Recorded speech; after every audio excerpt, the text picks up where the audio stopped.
Hey guys, welcome to the 47th episode of the Learning Podcast. And if you aren't sure, it's a Singaporean podcast dedicated to learning something new from every single guest on this show. It's been a while since I recorded a podcast, so I'm a little bit rusty, right? The guest I have today with me is OKJ. Thanks so much for coming.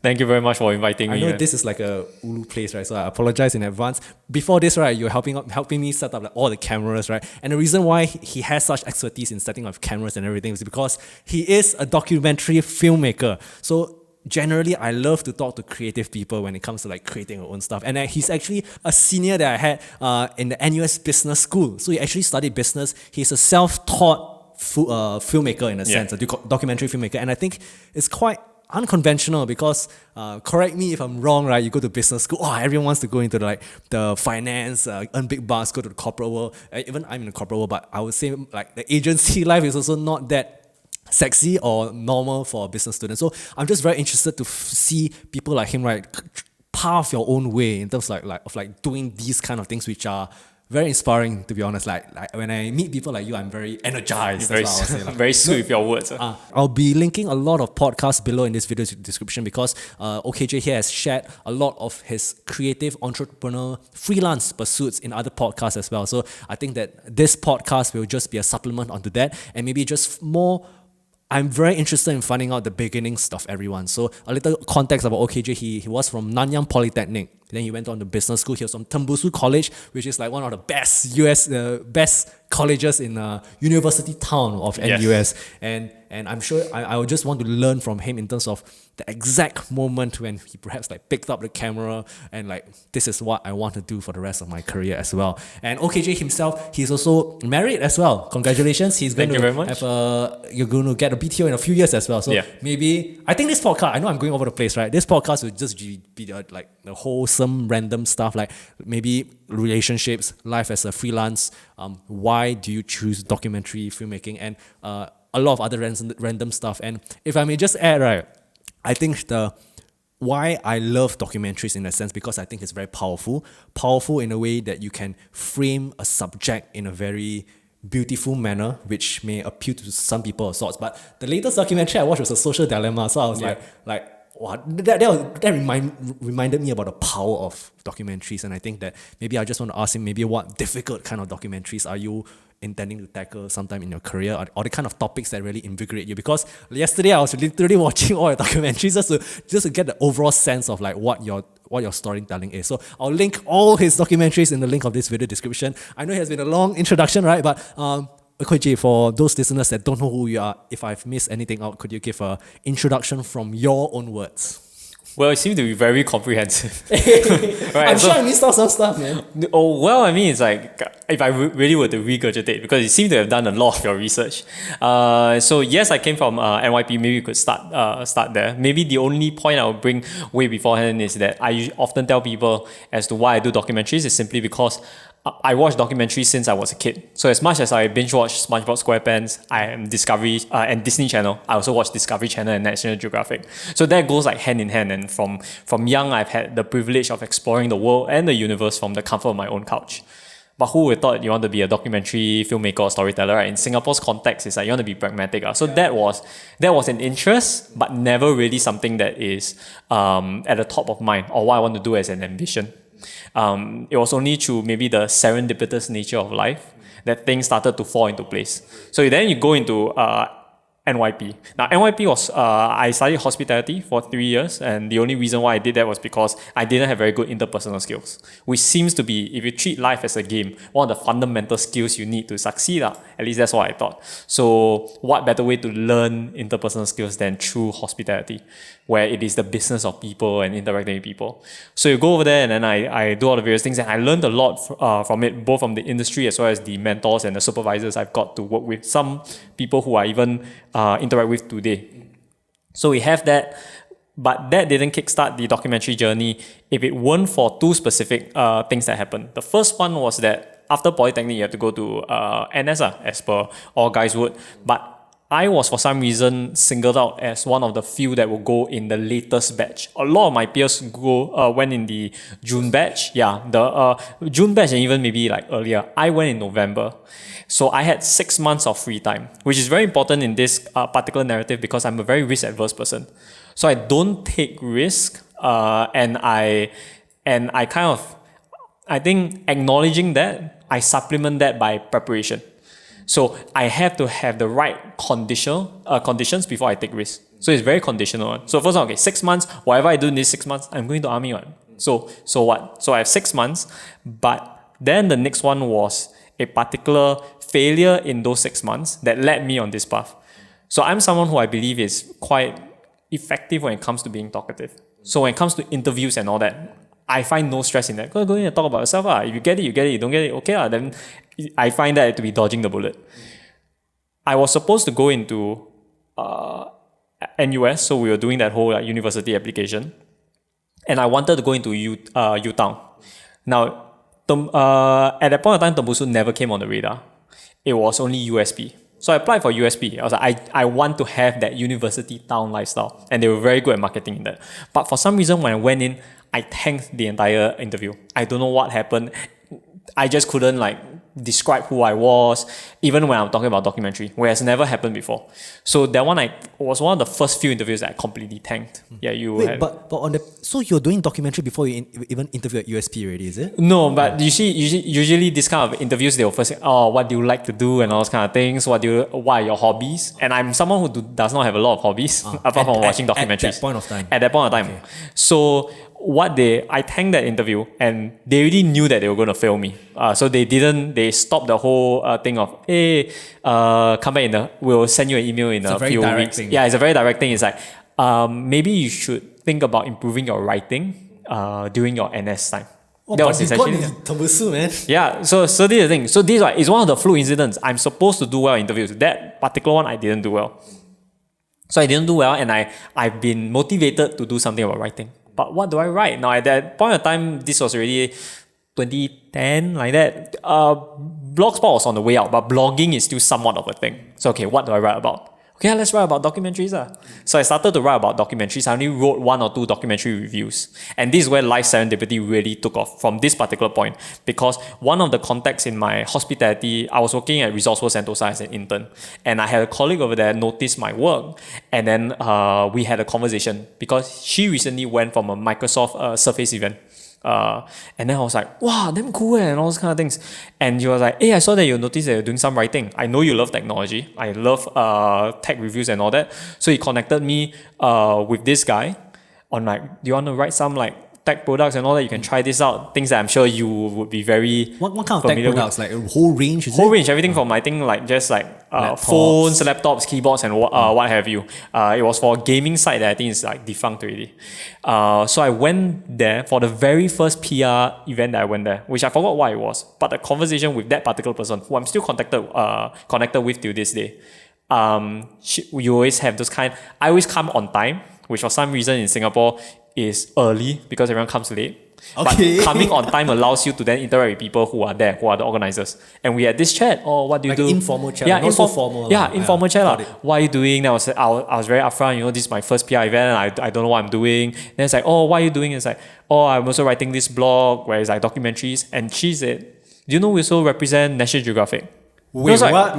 That escalated quickly. Come on. Exactly. So that opened up a whole new world for me. It's like, wait, I didn't even know this existed.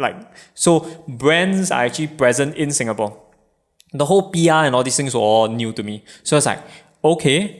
So there's these things whereby there's Nat Geo Live, and Discovery Channel was doing PR events where River Safari was going up, and then they will host the host from a very famous show like River Monsters would be there to answer questions. So it's like, okay, I wasn't thinking about doing documentaries then, but I thought about doing something related to documentaries, which in this case was simply, okay, getting to understand what is the business behind it, what is the network, keep my ear close to the ground. So I did that, and also basically be attentive for the rest of the 2 years when I was in army. At that point of time, my whole concept... Okay, sorry, this was before army, is it? This is still before and during army. Oh, okay. I'm getting mixed up between the USP one and... Yeah, so basically USP one is all gone already. Okay. And then now I found myself in the world of writing documentary related stuff. Okay, sorry. You interviewed for USP like before army. Yes. Like, okay, I before thought army. it was after. Okay, No, okay, so got it was got before army. Yeah. So in terms of the timeline, because I'm sorry that I'm also very, I'm not very good with the whole narrative thing. Is that okay? Graduated from NYP, from hospitality. Had 6 months before I entered army. In those 6 months, I interviewed for USP, which I failed horribly. I started a blog, which was very short-lived because I only wrote 2 blog articles on documentaries, and then I ended up writing a lot of tech reviews for a particular site, while at the same time interacting with all these people who represent National Geographic and all that, and writing about those events. So then I thought, okay, maybe I could do a living on that, and maybe in the future I could think about making a documentary because I have no relevant skills.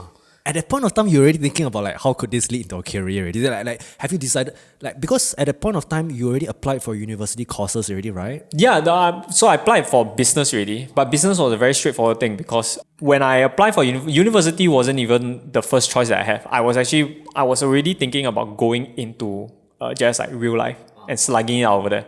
But I realized that now with this whole 6 months, this 6 months was hugely important because it basically changed my plans in a very fundamental way. Rather than going to society outright, which is quite cutthroat, I thought like, why not go into university where I basically have a time extension.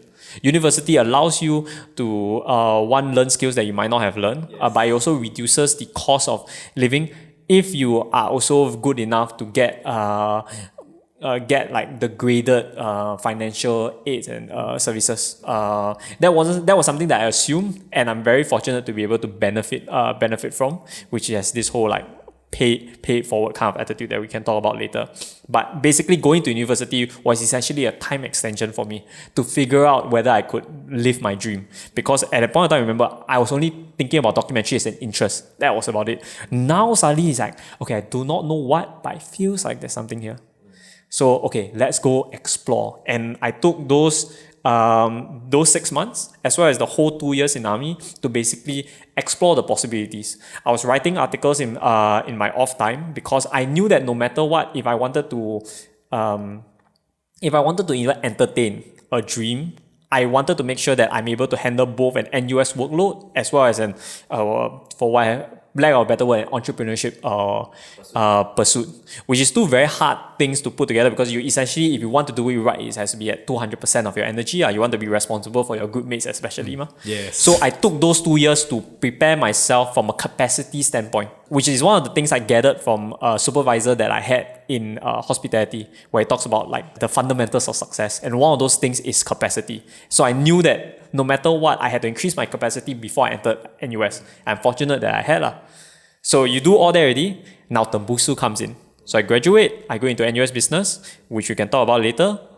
Main one is Tembusu. When I went to Tembusu has this thing whereby for the first semester, 4 weeks in, we have this... Sorry, can I backtrack? Like, yeah, Tembusu, sure. Yes. the interview, like was it like after army, before army? During army. During yes, army. okay, It was yeah. after So- your failure of USP. Yes. So because you failed the USP, then you have to wait for the next cycle. Yes. So for the next cycle, I went into the Tembusu interview. Then you know the By normal then things you happen. were already- It's like, once again, the USP thing was a fluke failure, I believe. But it was such a blessing. Because I never knew about Tembusu. This is not to like crap on USP per se. USP is very good for the people who were, I think, like, who are for it.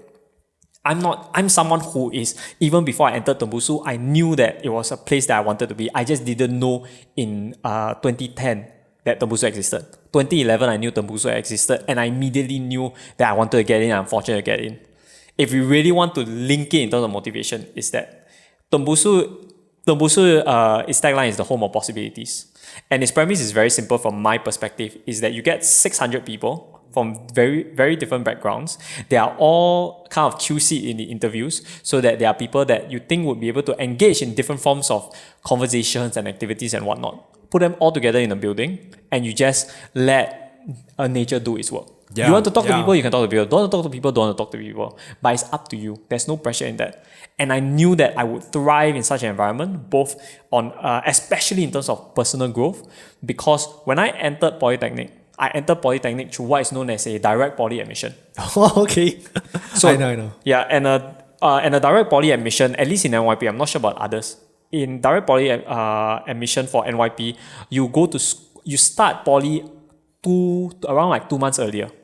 And that's very important because what happened was that in those 2 months, we were classmates with other people, with people who are from nursing, engineering, business, finance, nursing, and I'm hospitality. And the conversations we had in those classes were something that I missed the entire time I was in poly. Those 2 months were, to be honest, some of the best times I had in poly compared to the entire 3 years. Not discounting the fact that I met my wife in my actual cohort, but apart from that, yeah, everything else, those 2 months was so much better. In terms of recognizing that different kinds of people with different in thought terms of- processes, or just the kind of Yes. conversations that you have? Exactly. It's really the conversations because if you, let's say for a business school, the conversation in business school Very one kind, is it?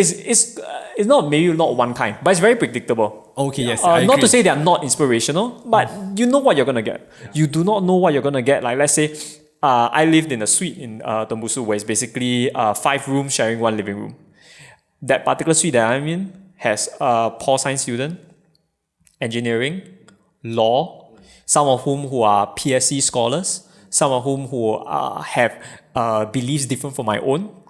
And then because we are living together in a space, suddenly at mugging at 2 a.m. or something, and then we came out, it's like, and all those kind of things, and the conversation could ignite, and that lasted for 1-2 hours.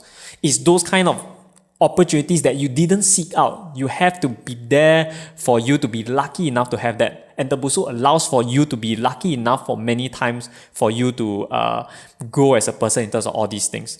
But particularly for this one is that, so coming back in terms of like why does this lead to documentary? Was also because Tembusu is, I think, by design, championing a lot of student-led initiatives. So 4 weeks into Tembusu, we had our formal dinner, which happens every semester. And in that formal dinner, they announced, okay, we're going to send people to Komodo National Park because we have an Animal of the Year system. And that particular year was Komodo dragons. And I was like, immediately Animal Planet came to my head. Why wouldn't you want to make a documentary about that? Right? It's like you're sponsoring students to go to Komodo National Park. I'll learn on the way there, and then on there, I'll make a documentary about it. So at that point of time, zero camera knowledge. Zero. Wow. Now this is the true kicker. When I went into the welcome tea session, the briefing, I was the only one present. This was a Tembusu-wide announcement, and I was the only one that expressed interest. So I was given an ultimatum. 5 people. No, I was basically an ultimatum whereby, okay, it seems like you're very interested in doing this documentary of yours. But if you do not take up this expedition as your own, because there's no one else in the college that wants to do that, then we have to can it. I had 15 minutes to think about it. Essentially, I was like, okay, let's go. I mean, like, that means there's already financial backing somewhat for that. So for me, I felt like the value proposition was already very clear. So I took it on as my own. I repackaged the whole thing. I marketed it again. And a lot of year ones were very enthusiastic. So by the end of that recruitment, What we year, got 28 people. what year were you in? Year 1. You were also year 1. Yeah, no, this is 4 weeks into university. Oh, yeah. Oh my gosh, sorry. Yeah, so 4 weeks in, but it's like, just take the opportunity came, take it. So we took that opportunity, and then we got, I think in total 28 or 29 people in, and we crafted through the next 11 months, this expedition. There's 4 days, there's 12 days across 4 islands in Indonesia, speaking to everyone from the government to the social entrepreneur to be able to appreciate the complexities of nature conservation. Now, the documentary came hand in hand with that because when we were trying to raise funds for it and all that, it was a very simple proposition. A lot of the expeditions, not only just in Tembusu, but I think throughout maybe NUS or even uni in general, a lot of money is spent when you send a group of students overseas. Yeah. Why not spend a bit more so that you can bring all those learnings back for the rest of the community? It makes sense from an ROI perspective because you're already spending so much for 24 people. Spend a bit more, you can make a documentary, and we also ended up making a Tembusu sharing week. So everyone, including me, had to come up with collaterals to bring back to share what they have learned from a subsidized but very enriching expedition for the rest of the community who might not have the luxury of time or money to be able to go there. So that was the thing. We made a documentary, other people did blogs and whatever. And then we were very successful in that, which then led to a whole thing on its own. I think that there were 6 or 7 steer expeditions after ours that continued this tradition, but in their own way. And that kickstarted my own documentary career, because from not making anything at all, we made one documentary that became, for some strange reason, successful in like film festivals and all that. Went to Art Science Museum, Malaysia and all that. And then that kickstarted the rest of my documentary journey. Okay, there's a lot, right? Okay, I'm so sorry for that. No worries. No, I'm just very interested because, okay, if I may just go back a little bit, right? Because the kind of enthusiasm and clarity that you had in army. I mean, I tell you what I was doing in army in 18 years old. I didn't know shit. I didn't even know what I was doing. I was just like lazing around, going clouds, all this kind of stuff. So how do you even have that clarity at 18 years old to really know that you want to dabble? Because I know that 6 months, right, was like life-changing for you in that sense, right? But like, why, how did you know how did you know how to be so clear when you were just 18 years old at that point of time? Because for me, I'm just saying from my perspective, and I feel that a lot of my peers, or even in university, NUS Business School, right, I'm sure you've met people like they've just no idea what they're doing. To be very direct, they have no idea what they're doing. How are you so clear about yourself? For me, I think it just stems from the point that I have a very clear life goal. My life goal is very simple. I am very fortunate to be able to live in a family where we do not need to worry about financials. Not only that, we also have the pleasure of having both parents present in our lives, which I feel is something is quite a rarity in Singapore society. You can either have parents that earn money to be able to support the family, but you don't get to see them as much, or you have the opposite, or you might have neither. They work hard, but you still need to worry about financials, and then you don't get to see them because they're working so hard. I think, of the very privileged minority that we're not like well off in the sense that, like we throw money, those kind of things. But we are well off enough that we don't need to worry, which is very important, especially on how I can even afford to do this whole entrepreneurship journey. And having them having the time to like, Saturday, Sunday, go East Coast Park, those kind of things. And I knew from very early on that this is a very difficult thing to replicate. But it is unfair, I believe, that my future, I keep sharing this, so not my current wife and my future family, essentially. My wife and my future kids cannot enjoy the same thing that I enjoyed as a kid. Makes absolutely no sense, because yes, even though it's easier to make money in Singapore in the past, I've been given a great luck bonus and like foundation to be able to succeed, and knowing that other people are going to succeed with much less makes it such that I don't think it's reasonable if I don't succeed in this as well.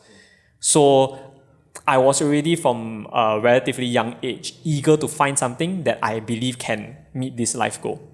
Now, how does this documentary thing come into the play? Essentially, if you have that in mind, is that I believe that people finding success is a simple equation of people finding what they're innately good at and then working hard on it. I've tried many other things in the past, maybe sold hard drives, do this, do that, even consider working in hospitality as well. But hospitality didn't really work well because hospitality requires you where your hospitality family is your first and then your actual family is your second, just in terms of like how that industry works. So that doesn't work for me. So what ended up happening was that when I stumbled, because of all of these other serendipities, stumbled on, hey, maybe I could do documentaries. And then after that, things started to fall in together, which was why I decided to really explore it when I was in army. I found something that I think I'm not only innately good at, but I might also be already in love with it, which makes me extra lucky, because you might love something that you're not very good at. Like I love music, but I have no musical talents whatsoever. So I don't want to work hard on it, because it's like I'm not going to put food on the table for that at the end of the day. Documentary, on the other hand, at that point of time in my life, I was like, okay, this is worth exploring. There were various maybe mental models in my head to ensure that, okay, there are exit strategies in case like that doesn't work out. Would you mind sharing like what do you have in mind, like in case this documentary thing didn't find? Because I think there are different schools of thought. Some people say like, at least like some of the motivational entrepreneur Gary Vaynerchuk people say like, you shouldn't even have a plan B or plan C, because you should like go all into plan A. Like what was the thought process? And I'm just like, if I may just add on, right, like I'm sure you had that kind of conversation with your parents or like your close ones, right? Like how did they even respond to it? Like, I want to be a documentary filmmaker, which is very unconventional by sorts already.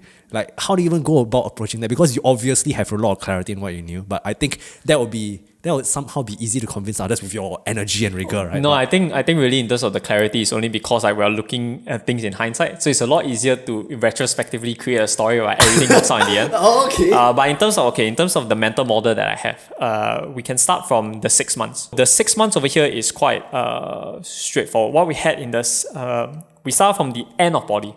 So the end of poly, before the start of NS, those were 6 months. So in those 6 months, the task was simple. Explore something that I need to find something that I think I might be innately good at.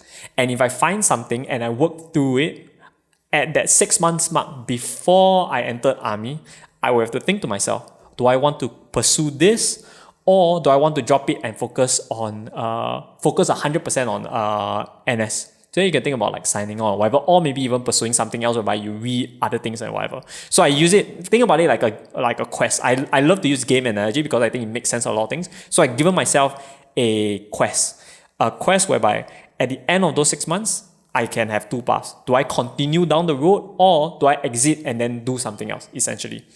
At the end of those 6 months where I was talking to PR agencies and all that about the potential, the end result was that, okay, there's something here. I think I can afford any future opportunity cost by continuing down this path. You following so far? Yes. Okay. So now the next milestone is the 2 years in NS. Because so in the 2 years in NS, I find that of the downtime that you have in NS, you can do a lot of productive stuff in that. I have friends who have taken part-time degrees, study different crafts and all those kind of things. You still have to serve your nation, but there's a lot of downtime during that service that you could do productively in other things. Exploit the time that you have.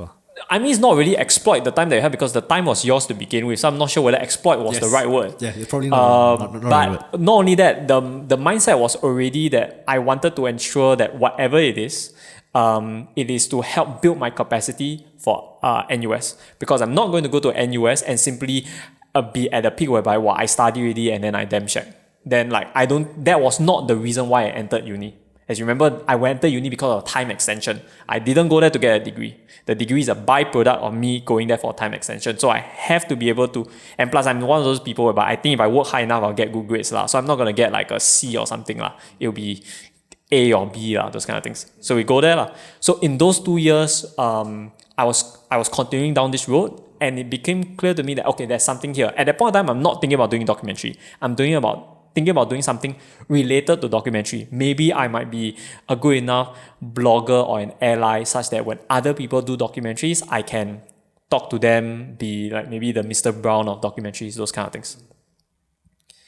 So, through all of this time, I'm also increasing my capacity, which is very important when, for life serendipity, we entered the first year of uni.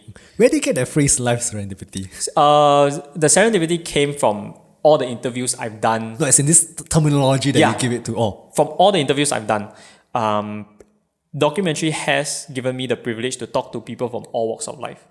And one of the things that came up time and again, at least of the people who are happy with their lives, there's this factor of embracing the serendipitous nature. It is that particular, because all of them who are happy never set out to do what they intended to do in the first place, or are there because of something that's beyond their control, or they never thought that it would be in this place. So that was what I got out from learning from my documentary subjects. And when I look back on my own story, that was also the case. If it was not for the 6 months before NS, it was only 3 months, I wouldn't be sitting with you today. If I didn't fail for some reason in the USB interview, I wouldn't be with you today. If I didn't go for that particular meeting, on that very first meeting, that person said that we have a documentary connection, I wouldn't be with you today. If I didn't go into Tembusu College and then they said that we want to send people to Komodo National Park, I wouldn't be with you today. For it is those kind of things beyond my control.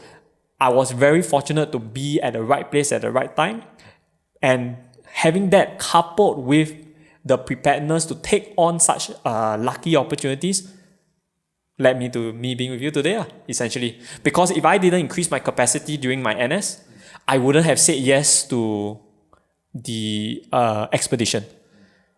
That's a suicide mission. 4 weeks in, I didn't even know how hard it was to work at, because NUS Business School, give or take, it is not the easiest thing to be graded for, but it's not like the hardest. But you do have to work for it if you want to like score well, which is important if you, let's say you want to get like bursaries and what have you. And then suddenly 4 weeks in, we haven't even had our first like assignment yet, and then after that they say you want to go on an expedition or not, which takes up an entire year I know most year 1 students will, cannot, I need to stick to my work and study lah. I'm sure that was what most of your friends did, right? I guess I give more credit for my friends then, because at least maybe because of the journey that I'm in, the people that I attract or the people that I talk to, they have either attempted similarly in stuff like that, or already have it in their mind, but because of various circumstances they could not. Once again, I am of a very privileged background whereby I can focus on what I want to do and aim for it. I know of peers who still have to work part-time jobs to feed the family.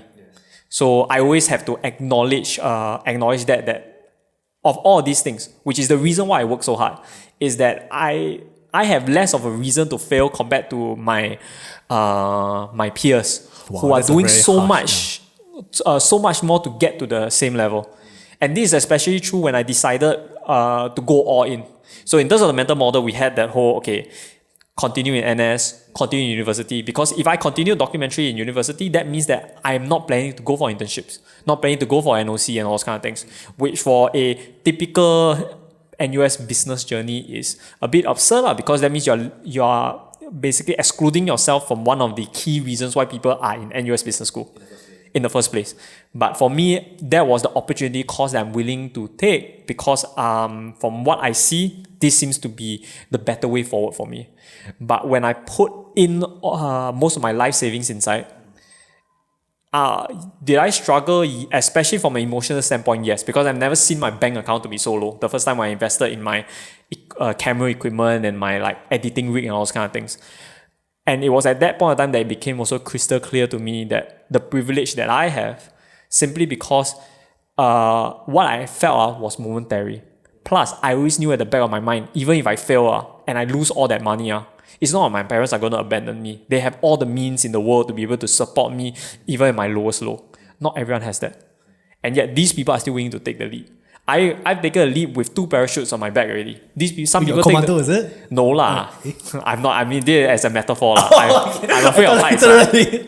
But I mean, I have when I take the leap of faith, as per what all these entrepreneurs are trying to say, I have parachutes on my back. Yes. Other people who have taken the leap do not have and are willing to do that. I call some of them fools, rightly they should be, but I call some of them who have taken a calculated leap of faith, I respect them a lot. So I'm not in that class, to be honest. Okay, there's a lot of things. Okay, I obviously you're a person that thinks through his decisions a lot, right? And like for myself, I'm only beginning to, let's say, take the time to just sit down and maybe reflect on where my trajectory, where my career, what I want to do for the next 6 to 12 years or even 5 years, right? Like for yourself in terms of reflections, because I feel like you reflect a lot, right? Is this something that comes to you naturally when you like just walking the dog or just walking out, or is it something that you really consciously sit down and plan? Because I'll be honest with you, right? Right now, my company recently paid for like this like life purpose-ish like career coaching. So they give you a very structured framework, the kind of questions they ask you, and it makes you be more aware about where you want to go in the future. But in terms of how you reflect, right? How do you reflect? Because you obviously reflect a lot, right? Then I was like, do you have a framework, or let's say or the thought process that you can share with people? I just want to understand the thought process in how you reflect, because I think people always, there's so much things happening in life. We just business school, internships, or holiday, or club, whatever. We are always busy, but we never take the time to really just sit down, right? Or like for some people, it may not be just sitting down. I don't know how you do it. How do you do it? But yeah, how do you reflect? I'm really envious of the fact that you can reflect, because I'm only beginning to right now take the time to really reflect right now. I'm like way later than you already in terms of this reflection journey. But how do you reflect? Well, the thing is, I think you're giving me too much credit. No, but I like for the fact that it blows my mind. Like 18 years old, you're doing this shit already. I didn't know I was doing at 18. It does go back to the point that I knew very early on a life goal that I have. It's not so much of a framework, but if you want to, because naturally, from how I explain it, I have thought about it a lot. So if you really want to use it as a framework, is that one one of the documentaries that I watch a lot of documentaries, so this is the reason why I can do this. One of the documentaries that I've watched in maybe the early 2000s was that Microsoft at one point in time had the ambition to put every PC on the planet. That goal was worded specifically to be something that is ambitious, but definitely impossible. There's no way you're going to put every PC on every person's lap on the planet. Not possible. But you're striving towards that because you know that by putting that at a certain direction, you can then aim for that and then go in the direction that you want to go. That's a very simplistic way of explaining it. Business school explains it a lot better. But essentially that's that. So for me, I already had kind of a North Star. My North Star is very simple. I need, hook or by crook, okay, not really by crook, but through sheer determination to be able to replicate what my father and mother had succeeded for our family, which is a family of 4. So to be able to ensure that we provide for our family, for my wife and my kids, in a way that I'm still present in their lives, throughout their lives. And also if you want as maybe a third aspect for it, to also live a life where I can impart wisdom and knowledge, which can only be done if you live life. Which fortunately for me, because of documentary, I'm able to do that. So those are the arbitrary things. So from the beginning, in the back of my mind, I've been searching for this already. Then after that, you go through your life stages. Why did I go to hospitality? Hospitality at that particular point in time, we put it into context. I'm someone with no interpersonal skills. In the game of life, if you don't have that, especially I think in Singapore, it goes against you a lot. Was, right? This was. Yeah, I mean, like, to be honest, I still feel like it is an ever-developing process. Oh, okay, that's a nice perspective. So interpersonal skills, I had to develop quickly, and Poly was a great option for that when it comes to hospitality. But hospitality was also there because at that point of time, Singapore was very enthusiastic in making tourism as one of the pillars of the Singapore economy. So for my particular batch, and maybe the year before and a few years after, they're pushing on like, hey, everyone should go into hospitality, we'll give grants, we'll give scholarships and whatever, which for now they are doing with like data and coding and all that. Same kind of things. We go where the government feels we are the most value for. Fortunately, it aligns with my own personal life ambitions at that point in time. Then after that, I can use that North Star for all subsequent decisions later. And that helps to frame me taking risks. Once again, I'm a very risk-averse person. In life, very risk-averse. So I have to prepare if I want to take on risks. So I prepare by thinking about it thoroughly. But I do, especially at the past, have the tendency to overthink it. Because to be honest, it's nice to think about strategies and not act on it. It's easy to just sit down there, think about, I want to do this, I want to do that. And then by I think about it, the opportunity passed, or more importantly, the time passed already for that to even be relevant. It took a lot more maturing in the years or maybe in the past decade to be able to, think it now, time to act. And then let it be a recurring process. But the North Star was what I would say is that framework. Once you have a North Star, everything else is more of just an attitude towards that. Does that attitude or that particular approach at that point in time in life, address that particular North Star? If it doesn't, why not and all that? And then you have your own decision tree matrix and all those kind of things. Can I just zoom in on the part where you picked up documentary filmmaking? Because you, as a self-taught videographer, if I may say at the very start, not even a documentary filmmaker, as a self-taught videographer, right? Can you just share in terms of the challenges that you went through during that shoot, the first documentary that you ever did? That was the first documentary you ever did. Was it even the first video you ever did? Like, how was it like picking up all the technical skills on there? Because at least I can share from my journey of like learning so much technique. I watched like so much YouTube videos. I literally watched a lot of YouTube videos. But at the end of the day, right, that to me, I'm not sure how you even learned it, but I really learned a lot in videography when I met someone who like knew how to edit well. Then my learning curve like picked up very, very fast. So how's the learning journey for you in terms of videography and document? So for me, this is where like it ties back to find your innate skill and then work hard on it. And there are certain, I would say, you don't need there's no framework to like talk about whether you're innate in this skill. You kind of know it or you don't. There are some people who like, let's say my wife is very good at mathematics. She sees something and then like she gets a buzz, she wants to solve it and all that. I see that algebraic equation and I don't know what's going on, I hate it and all those kind of things. Okay.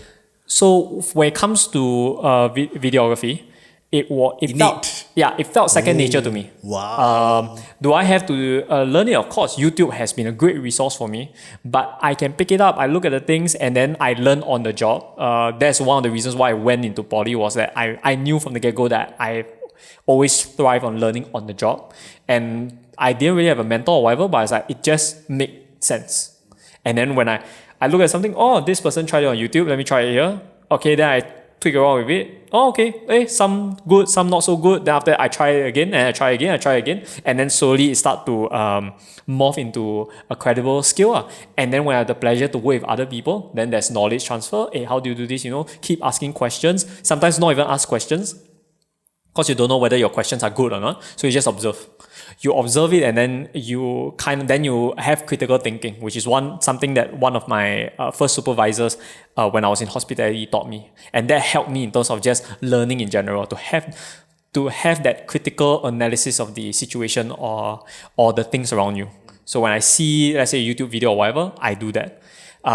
Then after that, in retrospective, one of the things is that the first video I've done? No, it's not the first video I've done. In secondary school and even in primary school, I've already joined things like AV clubs and all those kind of things. They don't count it. I mean, it makes sense because it's so... Even though I've never entertained a documentary profession until army and onwards, the desire to make videos have been there since the get-go, which makes sense because I've watched documentaries for all my life already. So I was like, I was part of the AV club, I was part of the IT club, and the IT club was only there because I have access to the camera as well. Those kind of things. So I have some basic kind of things, but nothing that would put a finished work, which is, once again, it's miraculous that we even got the first documentary made, because you have one director, who is myself, who has never done any documentaries before, two people who were the cameraman only because they knew how to use the DSLR, but only for photos, not for video, which is two very different things. Our soundman was only there because he's an audiophile and he's strong enough. We thought if you're going to hold a boom pole for the entire thing, you better be strong, and he's muscular. So we have all that. Awesome. And then I have a director of photography, the only person who had any form of relevant experience whatsoever. And we sat at the Youth Town Starbucks there once, and our very first meeting, I was telling him about this grand plan, and I think he was just sucked into my audaciousness in terms of doing this, because at that point of time, 2 years in, he has never done a shoot that was 12 days long in Singapore, let alone 12 days long in Indonesia and all that. It's like, this person siao one. But I was like, I mean, he admires maybe my willful ignorance for the lack of courage, to be honest, to go, and then we collaborate even to this day. So, is he a professional photographer now, or like doing both of us are in the industry. In the industry, Nice, both of us are in the industry, and we have seen each other grow from strength to strength with each year when we do collaborate. So like that is, but that left the question. So I didn't shoot much in my first documentary because I had a ragtag team, which for some reason we made it work. But it left me with that question. Am I actually good at this? Because if you really look at it with an objective eye, even though for some strange reason, which still baffles me to this day, that did well in film festivals. It first premiered at UTown, because that was his intention. And then a few months later, it then went to Art Science Museum. A few months later, it then went to a festival in Indonesia. And then after a year later, it went to KL Eco Film Festival. And then at that particular year, it also won the best film by a non-media student at the National Youth Film Awards. That was like, but objectively, I don't think it was good. It gave me a big question mark. Am I innately good at this? So, what's the best way to answer that question? Do another one. Yes. So I took a bit of a sabbatical in between because you had to rest. It was a very tiring process to do that first documentary. 11 months, it took a lot out of me. But after rest, I did my second documentary, which is on the teas market. And that one, I intentionally did it as a one-man show for the majority of the time, to the point whereby I felt like, hey, there was really something here. And then that's when I called a professional editor and a professional sound mixer to come in to really do justice to the stories that I have captured through my work. But that was the one whereby I shot everything myself from start to finish, and I edited kind of the main rough thing of it before the person with 7 year more experience than I did kind of polished it and gave me a lot of pointers along the way to make it like proper and legit. Okay, so actually, because I previously thought that you were the person, like you're all-in-one guy. Yeah, you're editing. Now it's all in one. Oh, now it's all-in-one. Because I got the impression that which part of documentary filmmaking do you like the most? Editing, shooting, scripting, finding the stories? Because like sometimes I find that in like making a video, right, there's so many aspects of it, and I think that you're the kind of person that really likes the storytelling aspect of it, whereas let's say you're to leave editing to someone who is better than you in that sense. Yeah, so in that sense you kind of answered that question. I enjoy the storytelling aspects, but I do enjoy all facets of it. So I don't mind taking on the one man role persona.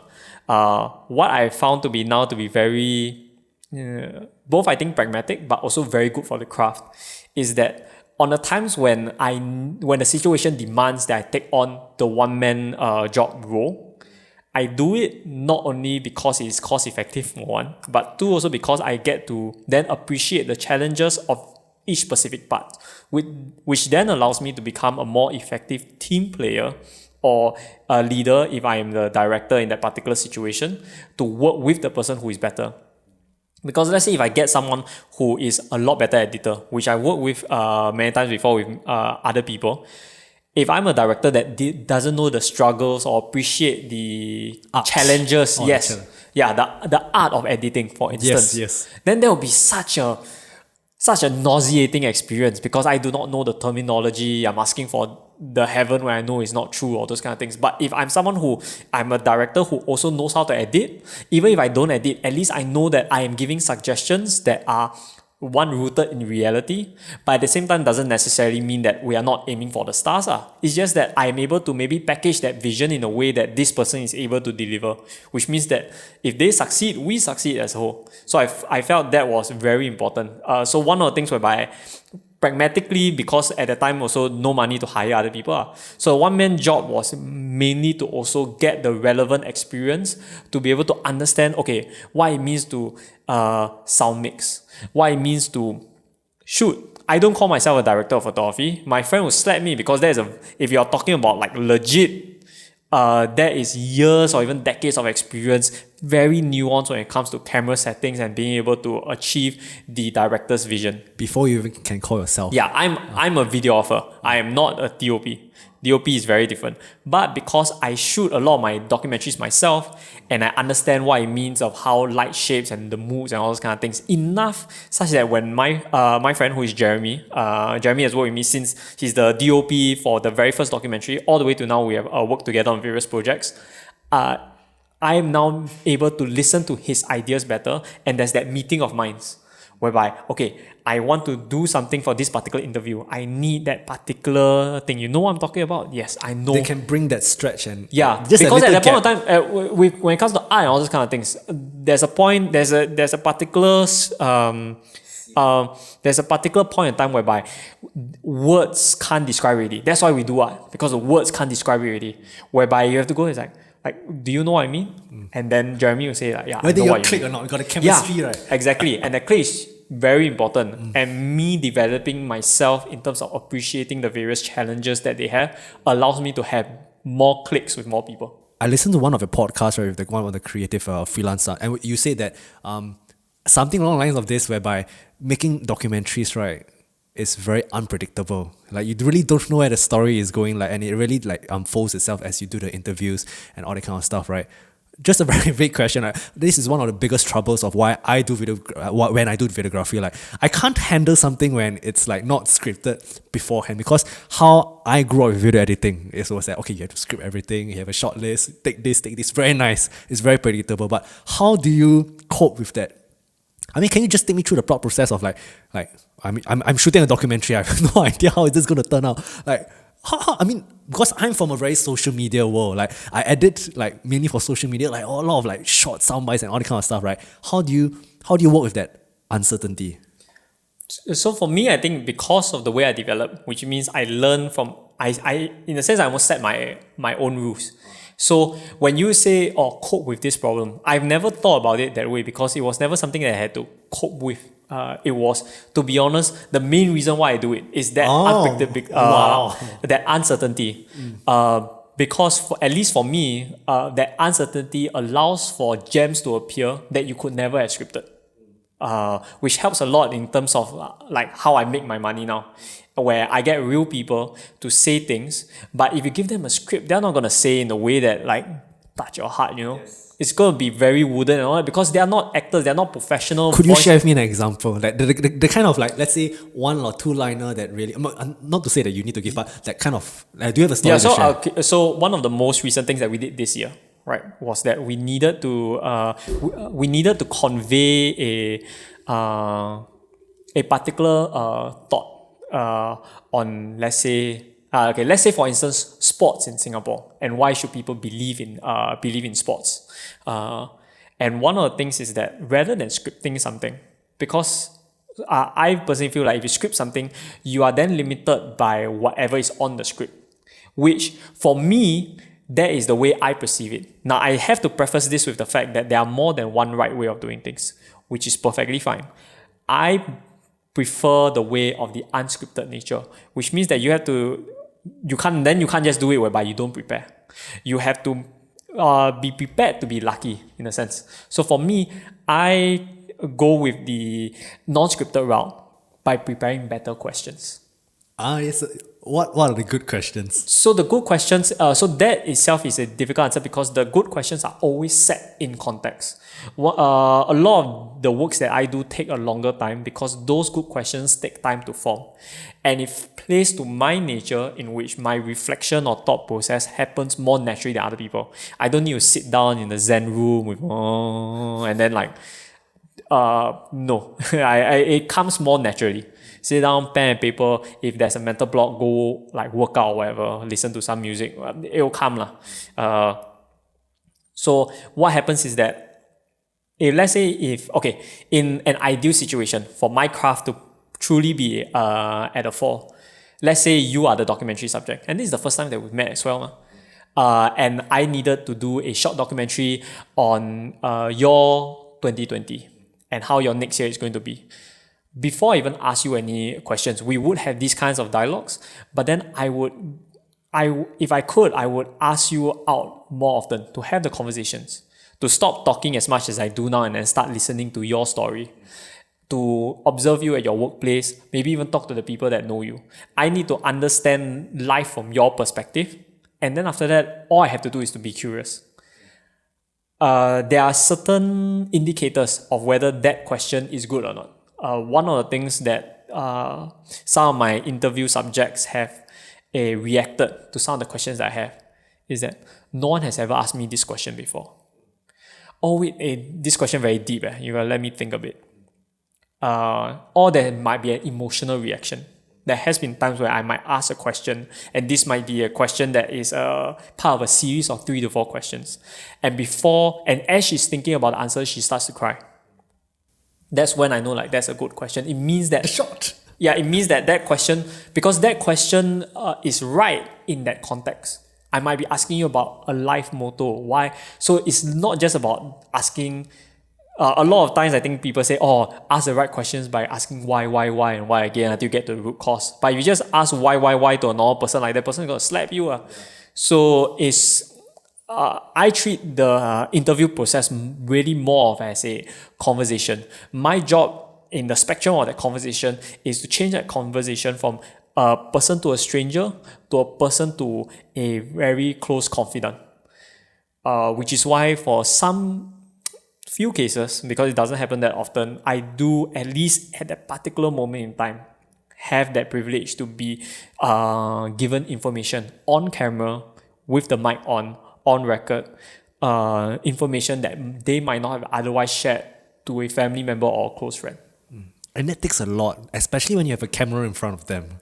Yeah, but the good thing is that if you do this right, based on how you engage, even if the camera is right in front of them, they might forego it.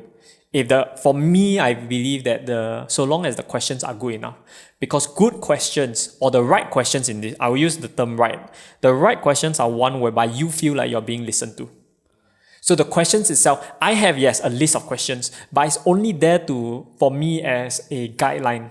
I do not refer to them unless I feel like I meet a dead end, and then I need to bring the conversation along.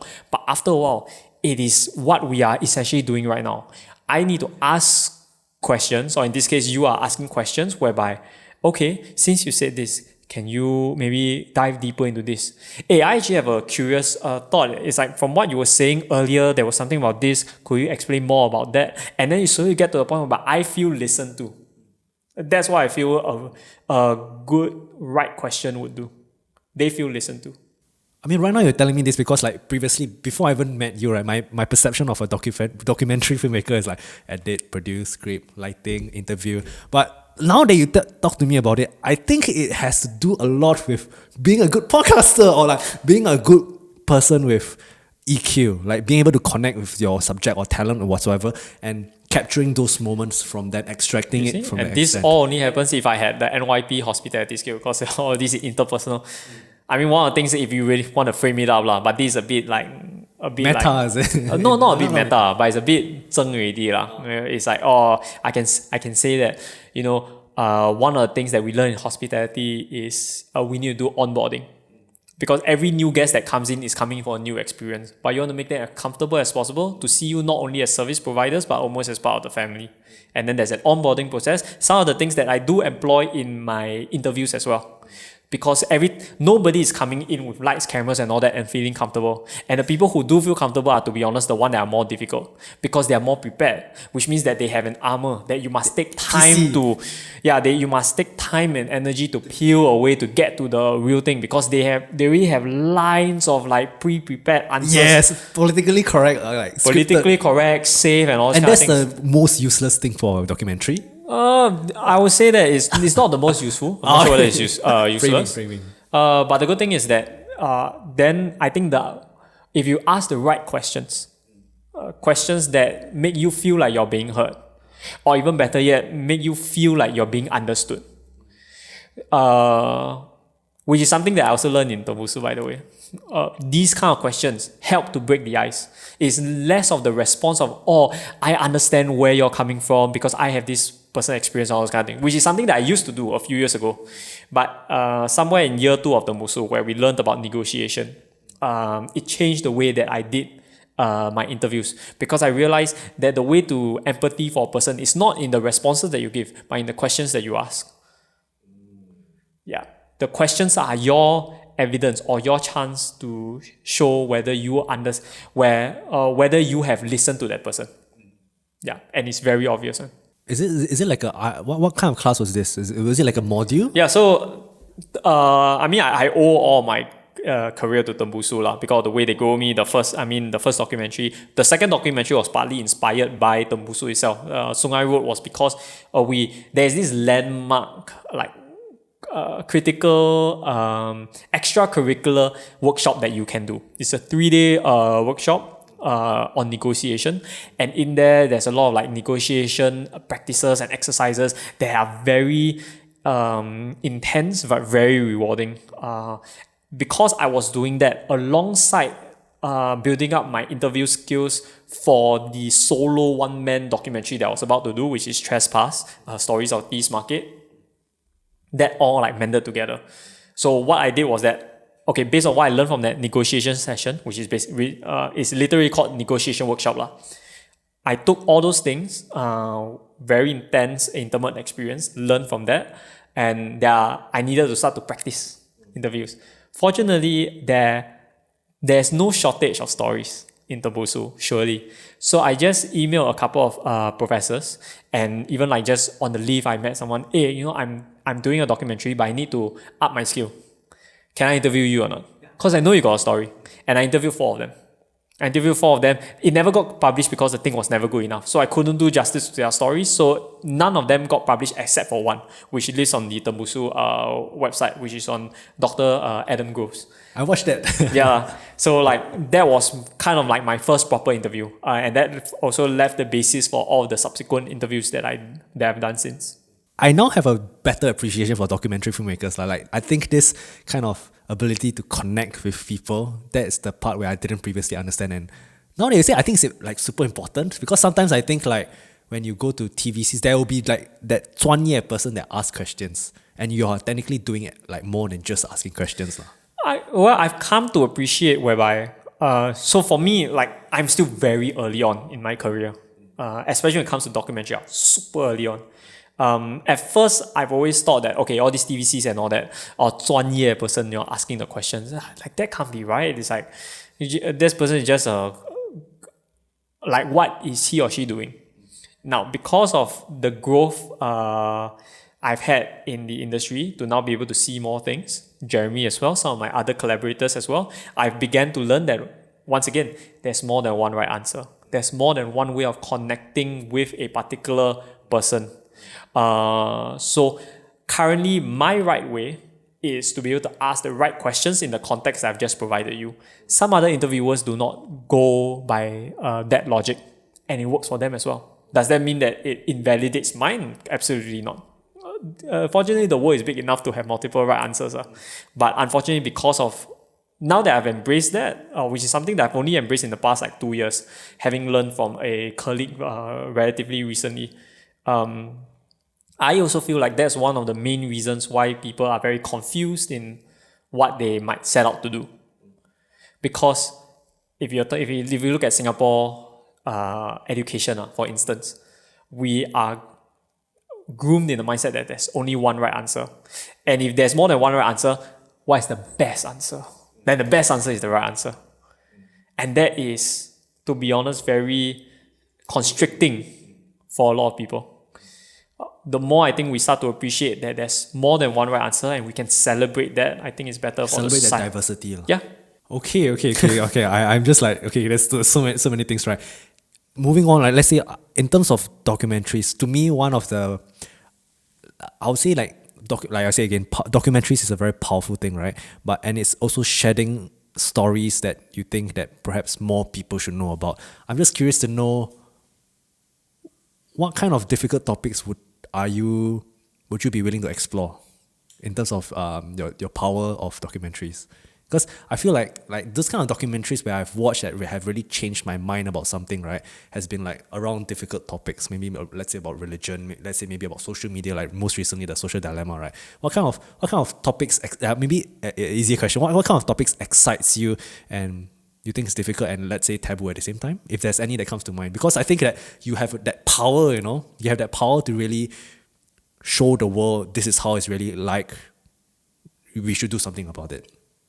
So for me, I think in terms of, okay, maybe there's I can give a 2-part answer. Answering directly to what you're asking in terms of what are the difficult topics I want to cover. I do want to do documentaries that would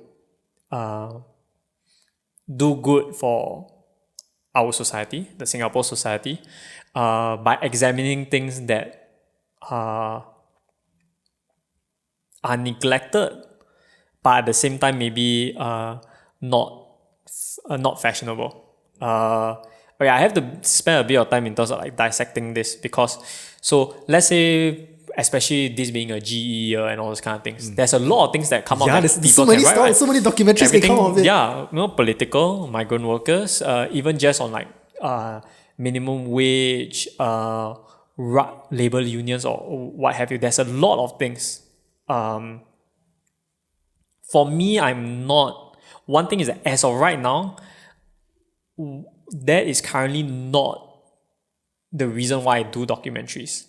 Because I'm not trying to save the world with documentaries. Well, to be honest, one of the reasons why I do documentaries is kind of like, it's a passport for me to explore the world and the world of people. So I'm not actively seeking out for taboo subjects.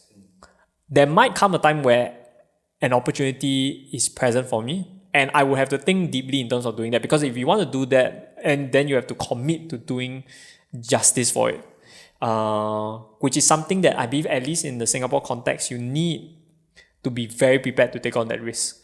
That means you have to have, it is a move that you need to have set pieces already in place. You can't just do it like that. You're going to fail, or you're going to succeed in making the thing, but it's not going to have the impact that you want.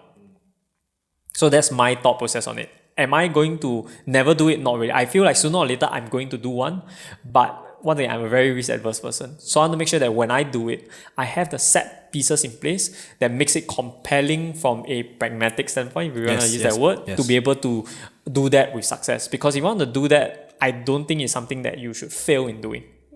So I want to maximize success for that. One of the things that I want, that I'm very keen in doing, that I do not have the set pieces for, is that I do want to explore the tension between education and the arts in Singapore. And I've identified a very good landscape for it. But I need to spend the next few years most likely developing the relationships for that to be possible. And then after that, maybe the next 4 or 5 after that to be able to bring that into actuality. So that's one. In terms of documentaries that I want to do, but it's very difficult. One of the childhood dreams of mine is to be able to go to space. That's that's one of the first reasons why I watch documentaries. History Channel had The Universe, Discovery Channel and like National Geographic has like Neil deGrasse Tyson and all that. And just to like bring it back to maybe the origin story, I went to one of the press conferences and all that where I get to meet Neil deGrasse Tyson in real life. You met him? Yeah. Oh my god! So it's like that excites me because I get to meet this person in real life. I was like, what? Where do you meet him? Art Science Museum. Oh, he was in Singapore. He was in Singapore for the launch of the first season of Cosmos, and Singapore was the only like ASEAN stop in that global tour. And I knew the PR agency because it's National Geographic. You see how all these things come together. But in retrospect, this is retrospective good storytelling, like you didn't set up, but everything all lines up. That person who said that we represent Nat Geo, a few months later say Neil deGrasse Tyson is coming to Singapore. Do you want to go there? Oh my gosh. Went there, asked the question, took a photo with him because he was rushing in and rushing out. I think I was only 2 people during the media preview to like take a photo with him. But like great lah. So you have those kind of things. So for me, I believe, the thing, I believe that we are in the Concorde generation of space travel. So space travel, I believe, will be possible in our lifetime, and we will get to see it transition, maybe not to the A380 standard that our children or our children will get to experience, but we will get to see the pale blue dot with our own eyes. Now, how do I do that sooner rather than spending a lot of money on it? To do that, you need to have a particular set of skills. You got to be an engineer, you got to be a scientist, you got to be something. Currently, right now, the only bet that I have, because I've identified my innate skill set, I need to be a good enough storyteller to hitch a ride to then go to space. Essentially, that's it, hopefully. It's one of the reasons why I hope to be able to use my documentary storytelling skills to perhaps convince various government agencies over here to say, LTA, can I go down to one of the new Thomson lines, spend a month there talking to the engineers, to the migrant workers on what it means to truly work day in and day out on an MRT tunnel. I want to do that, but I do not have the current pedigree to do that yet. I plan to do that within the next 5 years. I see myself being or people giving me access because I'm a good enough storyteller. Because it is costly, both from a financial standpoint and I think just in terms of a risk standpoint, to bring someone in to tell a story. Not everyone wants their story to be told. So if you want a busybody like me to go down because I want to tell this story, then you better have good justification for it. So the things that I'm doing, all this right now, is all leading up to me opening up more doors for me to be an explorer. Go down to a MRT tunnel that's being built. Go maybe to the underground of Jurong Island where they are trialing out underground facilities to see whether it is capable, whether Singapore has the technology to house scientists in the future and perhaps even people living underground for an extended period of time. All these and more. I want to explore that, and documentary is currently my passport for it. Okay, that seriously blew my mind. Like when you're talking about that, it reminds me of my time at NUS Daily lah. So this was one of the reasons that he also had access. He had access to all these kind of things, which was quite mind blowing to a certain extent. Okay, wow, space ah. Okay, I know it's just a sidetrack question. What question do you ask Neil deGrasse Tyson? No, I think the one that I asked Neil deGrasse Tyson in context because they were just one of the things that I learned during the press, the media preview, was that apparently, and I'm not sure what it changed now, but apparently at least at that time, one of the journalists said that, oh, what are your thoughts on the school curriculum taking out space? Which means that if I'm not wrong, if the curriculum hasn't changed, no one in the younger generation knows that Jupiter or just anything about doesn't know the order of the solar system. It's terrible. Justification is that why do you need to know that? It's not going to help you do data. It's not going to help you be productive in our economy. It's true. But I was like, but then you have people like Elon Musk. But that feels fundamental. Like you should at least know, right? That okay, you have Earth has one moon. Our closest neighbor, is Mars. All those kind of things. Gas giants. Pluto was once a planet, now not a planet. Those kind of things. But it's like not to say, yeah. So apparently it was taken out because I think the syllabus always has constraints because when it comes to time, a lot of people are trying to squeeze inside there, but you have a finite amount of time. So if you want to put things in, you have to take things out. Yeah. So apparently if you want to put in other things like data and all those kind of things, then you have to take something out. And space happens to be one of them, which I feel is a shame. Because currently right now, the education system is designed for, yes, exploration of a lot of other stuff, but the main thing which we have to remind ourselves is that it is to make the only natural resource that we have the most productive that is, which is the human resource. That's the narrative that at least you and I are brought up with during our time in primary and secondary school. We have no natural resources. Human resource is the only one that we have, so you have to work hard, go outside, represent Singapore. No one owes us a living, those kind of things. Which is why I'm eager to explore then the tension between art and education, especially during the coming of age years of the 13 to 17 range.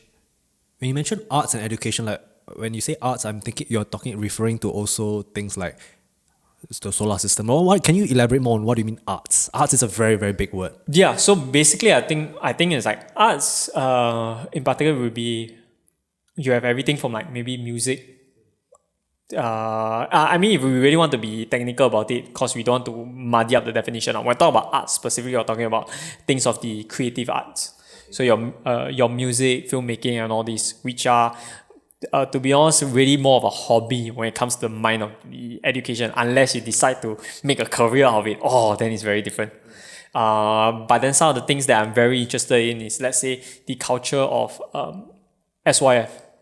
Right, SYF is something that I believe is more something that is more, I think, generational defining than national service. Because for the one thing, it doesn't take into... Wow, that is a big statement. Well, I think it's something that's overlooked a lot. Because do you have you gone to SYF? I grew up with SYF. I'm Chinese Orchestra. It changed my life. I used DSA all my life. So exactly. It changed my life. It is very rare to find someone who is either not affected by, or who has not directly participated in SYF, or knows someone close, very close, who has participated in SYF. And at that point in time, in your life, SYF could be the biggest milestone. It was. Better get that goal, like go with honors. Go with honors. This is it already, okay? Yes, I remember. And you're willing to sacrifice leisure time, education, perhaps even education. Exactly. And yet, at the back of your mind, even though at that particular point in time, that would be the biggest personal milestone, it is of no question, unless for very few individuals, that this would mean nothing going forward. You're not going to use this in your professional career. You're not going to use this to find the person you love or something. It was the most important thing then. And then immediately after that, you go O-levels and all that, and then you just leave it behind. Some people do carry on, but in a very limited capacity, nothing like SYF. But it still stays on. And everyone who has gone in there have gone through that experience of having that thing. So I'm very interested in that, like, why or one is why does SYF continue to exist in this capacity? And for the people who are participating in it, what are their thought processes? So my plan, if I have the luxury to do it, is to follow a neighborhood school with Chinese orchestra. Someone, I do not know what is the background on that, so I haven't done the proper research for it. Why do you say Chinese orchestra? Chinese orchestra is only because I feel like there's, at least for now, enough English-orientated documentaries regarding music. But Chinese, I think that might be more. But also the other thing is that my wife is also from Chinese orchestra.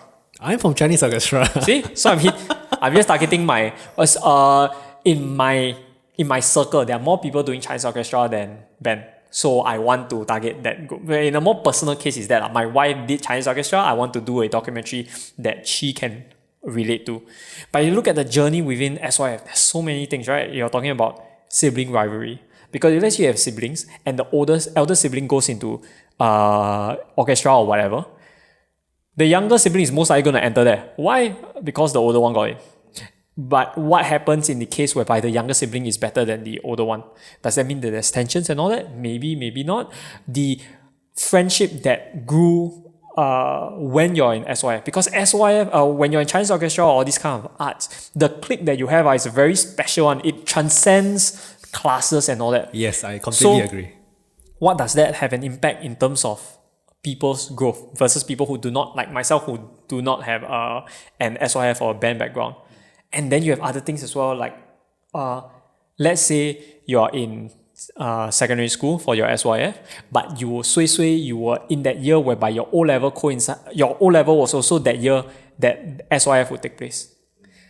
Now, teachers will often give you an ultimatum. You're not really that good in it. Just O-level is going to affect you for the rest of your life. SYF is not. So you should focus on O-level. And yet there are, even despite all these kind of talks, there are people who would go with, no, I have to do this, even at the potential sacrifice of my O-level grades, which because of that, given how the system works, you might be punished for it. Those kind of things. So, and you look at all of that, I think it has done a great deal in the Singapore identity. There's so many people that has participated in SYF or have their lives affected by SYF by being a sibling or a parent or whatever. That even though, yes, practitionally in terms of the musical skills, some people, once they put the erhu down after that SYF performance, they never touch it again really. But yet, if you ask them, the way that your face light up when we are starting to talk about SYF, it holds a special place in your heart. Yes, definitely, man, definitely. So I feel that it is a Singapore story worth telling and worth telling proper. So my aim is to find a neighborhood school with an Chinese orchestra SYF background and to follow a Sec 1 batch for the entire 4 years. And then after that, sort out all the various narratives and make it into like a series. Like let's say like Netflix has this series called Cheer, where they followed a cheerleading team for a year as they try to, I think, retain their championship because they are a championship team. And I want to a similar structure of a series, but rather than 1 year, 4 years, because you need to see them go through from a lower set to upper set. Much, and then they grow so much as well. That tension between practicing, you're also talking about innate ability. There are some people who pick up the instrument, and it's like, wow, you know what you're doing already. And some people, they were there because kana sabo, kana arrow one. You know a few of these kind of people. And then no matter how hard they try, and some of them do try very hard, cannot. Really cannot. And then they hope to hide in with the rest of the better players and they just like ghost the thing.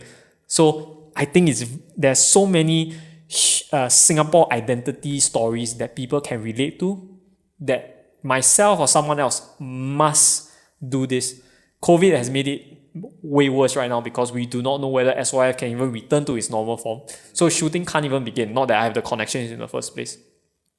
But definitely I'm using this I maybe see positively, a time extension to know the right people, to already start the process of researching so that when things such as Chinese orchestra eventually resume in full in schools, I want to then follow a secondary school, Sec 1 batch all the way until they graduate and see and truly kind of explore how does the arts affect the coming of age segment of their lives. Okay, that is crazy. Like, okay, I'm very excited by it because talk about connections. I have connections with conductors in secondary school. So, okay, I'll link you after this if you have any. But Chinese orchestra, it was my childhood. I DSA'd a direct school admission from primary school to secondary school to JC to even university. So it has changed my life, and those defining moments. I never knew, like, I never expected. I think we will be discussing Chinese orchestra today. But this is really a Singapore story, which I really think that at least it is resonating with me to a very large extent. And if you talk about the goal of it, because I feel like if you ask people in my generation, although we have like put down our instruments already, that kind of rigor still stays with us. It's always a memory that will always stay with us. So that is cool. That's cool. Yeah, That's something I'm excited about. 20 years later, your conductor has your instructor has a performance at Esplanade. Wow, then all the village gathers already. Because you want to see your teacher perform, even though the teacher might not remember who you are already, but you still go and like participate and support because at one point in time, he or she was so important to you. Yeah, and like also maybe understanding the behind the scenes of it. Why is SYF the budget of SYF as such that SYF still continues? Because in some ways, these are now just assumptions because the documentary and research hasn't been started yet. But one of the interesting things is that the narrative is that, okay, the government wants to make sure that you go through their education system so they become a productive member of society. And arts has been a conflicting. It's like, okay, it's only good for you if you're good at it. But if you're not good at it, why you want to do this? Go and learn your A-math and all that. But because there's so many people that participate in SYF, and I'm guessing trying to organize SYF every year is not a cheap thing when it comes to the bill. And are there pragmatic reasons? Do schools do that because it increases the rankings of the school? Maybe. If that's the case, then for schools that are not doing well, doesn't go with honors, even though now the ranking is not like that. Now it's some other kind of like apparently lousy kind of ranking as like trying not to define, but whatever. If they are not aiming for core performance or ranking, what are they aiming for? Why does this still exist? Hopefully with this documentary, you get to talk to principals, talk to the Minister of Education if he's so inclined to, and then we can then bring this on the table. Once again, the fact that there's more than one right answer allows for these kind of documentaries to flourish. The best case now is that there's definitely a story here. 100% there's a story here. I just need to make sure that one, I'm able to dedicate 4 years because I think it only works like that. And also to have the skills and the connections to ensure that all the rest of the productions and all that can do justice to whatever stories we discover in those 4 years. Got it. I'm excited about it, man. I'm excited. Okay, I know we have been on this podcast for quite a while, right? Just a few short fire questions, right? I really appreciate, you have really given me that kind of perspective that I never knew of a documentary filmmaker, and like I always knew that like there's always like a power and art to it, but like this just brought it to a whole next level, and I'm very pumped up just talking to you. So, what's the best advice have you ever received? Have I ever received? You could. Every time I ask this question, like ever received? Yeah. It could be from yourself. It could be from your friends, from your wife, from your professor. In your whole journey? Well, I can be generous to say like these are some of the life tips I had from the very lucky. I'm fortunate to have all my supervisors impart me with one-liners when it comes to like life advice. So maybe I can be generous in this one, and I can go chronologically. First one is to think critically. Second one is that for you to have success, you need to have the 4 C's. You need to be capable. You need to have capacity. Then you need to have compassion. The fourth one is commitment. So you need to have these 4 C's in order to succeed. Anything that one of the C's is out, you can't succeed in what you're trying to do. So have those 4 C's in place: capacity, capability, commitment, compassion. Then after that, one of the things that I've learned, this was now in NS time really. One of the supervisors taught me on to learn to see things in a bigger time frame. which is something that humans need to train, because time frames, when you get to a certain point, is very abstract. You want to start to think in like 1 year, 5 years, all those kind of things. It doesn't make sense if you don't work up to it. The reason why I'm able to do my documentary, which was 11 months of work, was because in NS, my particular position, we had to think about work plans and all that, which means that we have to think in a 12-month cycle. We're not thinking about what we're doing next month. We're thinking about what happens the year after this month. Wow, and all that process that comes into that, and then work your way back. So you have that. And then one of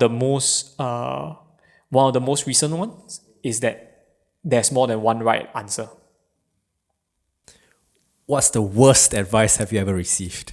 I'm not going to bless anyone. I'm not going to degrade anyone with that one, because I'm... Okay, what are the bad advice do you hear like people giving around? I mean, not to degrade anyone, because I feel that it's very important to... Okay, no, I have one. I dislike the follow your passion thing, which I'm glad that he has died down. Because the follow your passion thing, I believe, was not sound advice. My particular one was find what you're innately good at, and then after work hard on it. What you're innately good at might be or might not be what you love doing. Then that is your basa to make to do right by that lah. But following your passion means that there's something that you love, but not something that you're necessarily good at, and then you work hard towards that. And then after that you fail. Won't be sustainably. Yeah, I think for me, if we put it down as mathematics, I don't see that working out. Passion doesn't equate to success. So you pumping in resources to passion doesn't lead to you having more resources for you to do other things. Essentially, that's about it. Yeah. So take passion out and put in innate talent, and then the math checks out. This is exactly. I'm not sure have you read the book So Good Until They Can't Ignore You? Not really. This is exactly what the book says. Sorry. 1 year from now, what are the tangible things that will make it the best year for your life so far? I think the best year, the only tangible thing that I can say is maybe I'm able to give more allowance to my parents. Because in terms of like tangible. Because everything else is non-tangible. Which I'm not sure if I answer your question. If it's non-tangible, then I can embark on a lot more independent projects that I want to do, because independent projects take time. I can't just do it unless I am already blessed with work that pays well, that puts food on the table. Now that I'm married, like that has gone from a sound assumption to an actual must do. So tangible, giving more allowance to my parents would be one. Intangible, being able to do more independent projects would be other. Got it. Okay, OKJ, thanks so much for coming. Right, I really enjoyed this process, this podcast, because I just feel very energized. It's been a while since I did a podcast session where I felt so like, wow, I feel like I want to do so much things. I'm glad to make your day. Yeah, but really, okay. For those listeners that want to reach out to you, right, where can they find out your work? So on all socials, it is OKJ Works. You can go to okjworks.com. But to be honest, I think the most active right now I am is on YouTube and Instagram. Both of them is OKJ Works. For YouTube especially, all my documentaries are now in scenes. Hopefully we might even get to share some of these kind of like sound bites on there as well. And then all other independent works, when they do come out, they'll go up there first. Okay, thanks so much, man. It has been quite a long podcast, but I really enjoyed it, and hope to see you soon. And really, I'm very excited to see whether the discussion, let's say the documentary, the SOF, holy shit, it'll be so crazy if we watch this, or if you watch this, or if I watch this 30 or 20 years later, or 15 years later, to see like, shit. We make this happen. Let's make this happen. Man. We already have the archives all set up already. You have a special thanks underneath. Yeah. Okay, thanks so much, man. And yeah, see you in the next one. I'll be linking all the video descriptions below, and I'm sure there's a lot of other interesting... Check out his other podcasts, check out his documentaries, very interesting stuff. And yeah, see you in the next one.